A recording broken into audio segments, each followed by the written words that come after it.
Assalamualaikum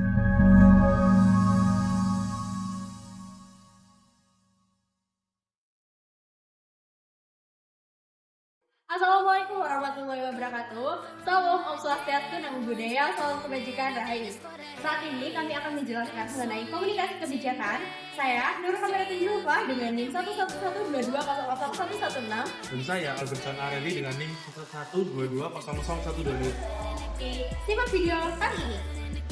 Pada umumnya, komunikasi adalah cara kita untuk menyampaikan suatu pesan atau informasi kepada orang lain baik secara verbal maupun non-verbal.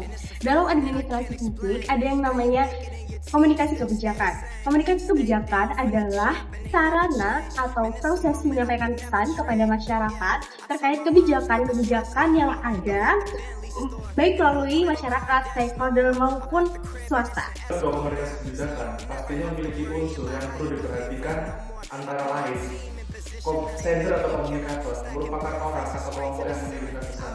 Yang kedua ada encoding. Encoding merupakan transmisi atau transfer informasi dari seseorang kepada orang lain. Yang selanjutnya ada media.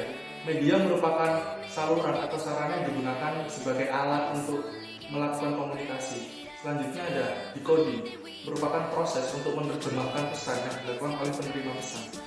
Selanjutnya ada receiver atau komunikat, adalah seseorang yang menerima pesan dari seorang komunikator.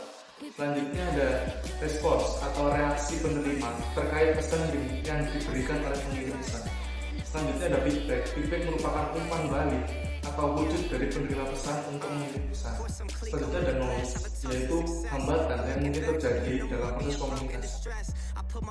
Di balik itu semua, komunikasi sendiri itu memiliki fungsi, antara lain adalah untuk pengendalian tindakan komunikasi formal dan informal untuk mengendalikan perilaku individu atau kelompok. Selanjutnya adalah sebagai motivasi komunikasi yang jelas bagi karyawan atau anggota organisasi yang harus dilakukan. Bagaimana sebaiknya mereka melakukan pekerjaan dan bagaimana mereka melakukan peningkatan sebuah kinerja. Yang terakhir ada ungkapan emosi informasi, yang dimana era sosial dalam bentuk komunikasi kelompok kerja yang menyediakan cara bagi karyawan untuk menunjukkan diri mereka sendiri. Dalam dunia politik, komunikasi juga berperan penting karena melalui komunikasi seorang pemimpin dapat mempengaruhi opini publik untuk memperoleh dukungan, menjalankan suatu agenda kebijakan, dan lain sebagainya. Dalam komunikasi publik ada yang namanya bentuk-bentuk komunikasi. Antara lain, yang pertama adalah retorikas. Retorikas biasanya dikenal dengan seni untuk berbicara, yakni digunakan dalam perdebatan-perdebatan di ruang sidang pengadilan untuk saling mempengaruhi sehingga bersifat opsional. Yang kedua ada agitasi politik. Agitasi politik bertujuan untuk merangsang baik secara lisan maupun tulisan untuk membangkitkan emosi masyarakat. Yang ketiga ada propaganda. Propaganda merupakan orang yang mampu menjangkau khalayak kolektif yang lebih besar seperti partai politik atau politikus dalam suatu pemilu. Yang keempat ada public relation politik, yang merupakan suatu upaya alternatif untuk mengimbangi propaganda yang ada yang dianggap membahayakan kehidupan sosial maupun politik. Yang kelima ada kampanye politik. Kampanye politik merupakan bentuk komunikasi yang dilakukan oleh orang atau organisasi dalam waktu tertentu untuk memperoleh atau memperkuat dukungan politik dari rakyat untuk memilih.